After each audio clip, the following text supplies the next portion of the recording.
Festivals इतने पास आ गए हैं और याद है ना मम्मी ने क्या शर्त रखी थी कि पहले मुझे प्रोसेस समझाओ फाइबर टू फैब्रिक का, उसके बाद नए कपड़े मिलेंगे। तो चलो आज हम ये प्रोसेस कंप्लीट करते हैं एंड लेट्स अंडरस्टैंड कि कॉटन और जूट का फाइबर कैसे मिलता है और उससे फैब्रिक कैसे बनता है।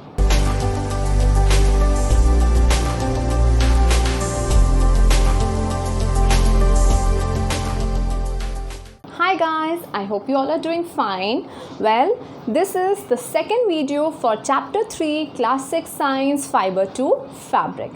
इससे पहले वाली वीडियो में you can find the link in the description box. We had already discussed कि क्या किस टाइप के फाइबर्स होते हैं, नेचुरल फाइबर्स, सिंथेटिक फाइबर्स और फाइबर टू फैब्रिक तक जो प्रोसेस होता है उसमें क्या क्या स्टेप्स इन्वॉल्व होते हैं।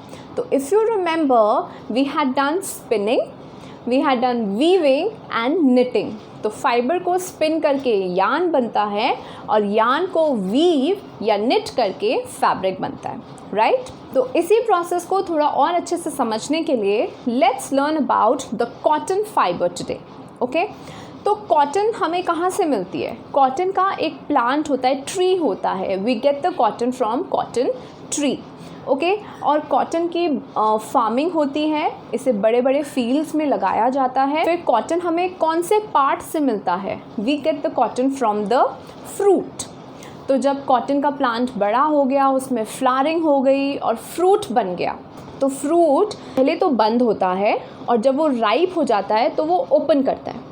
So when the fruit opens, क्या होता है, उसमें सीड होते हैं छोटे छोटे ब्लैक कलर के, और उन सीड्स के आसपास वाइट कलर का कॉटन फाइबर लगा होता है उसकी प्रोटेक्शन के लिए और उसको दूर तक ले जाने के लिए। क्योंकि आपको पता है कॉटन कितना लाइट होता है, तो अगर बहुत ज़ोर से हवा चलेगी तो यही सीड्स दूर तक जाएंगे और वहाँ जाके नया प्लांट बनाएंगे।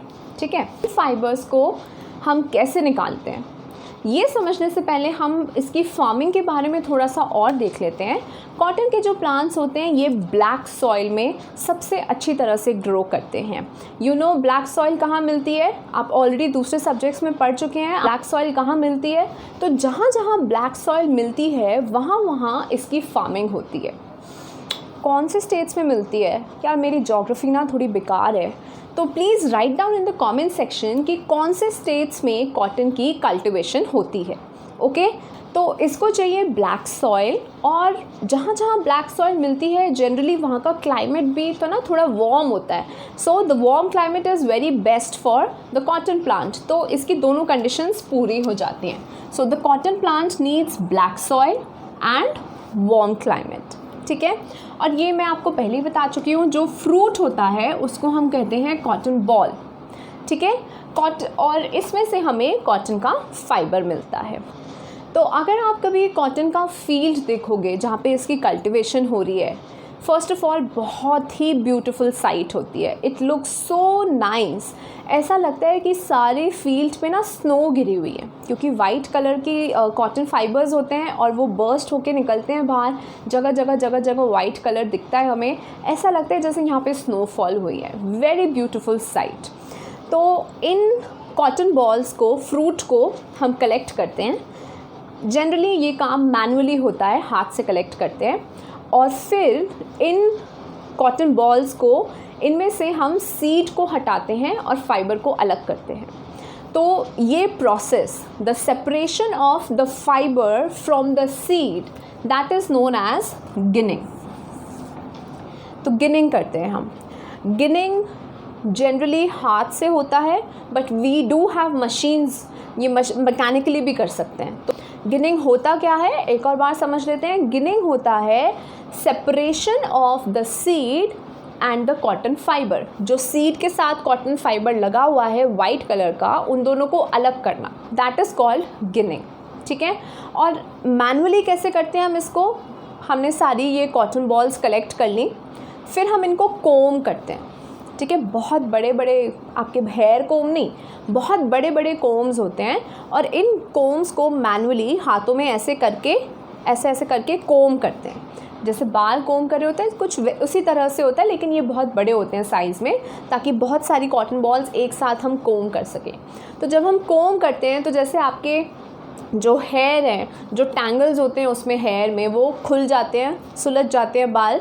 ऐसे ही जो कॉटन फाइबर्स हैं, जब हम इनको कोम करते हैं तो ये बहुत स्मूथ हो जाते हैं, खुल जाते हैं और इनके सीड्स जो हैं वो सेपरेट हो जाते हैं।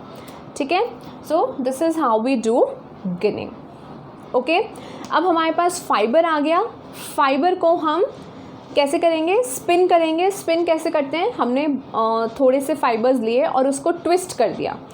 जैसे सबके घर में कॉटन होती है, कॉटन के साथ भी हम ये कर सकते हैं। Take few strands of cotton, ठीक है।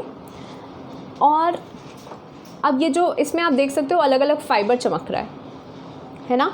तो जो अलग अलग फाइबर चमक रहा है, अब हम इसको कैसे कर सकते हैं? हम इसको ट्विस्ट एंड टर्न करेंगे।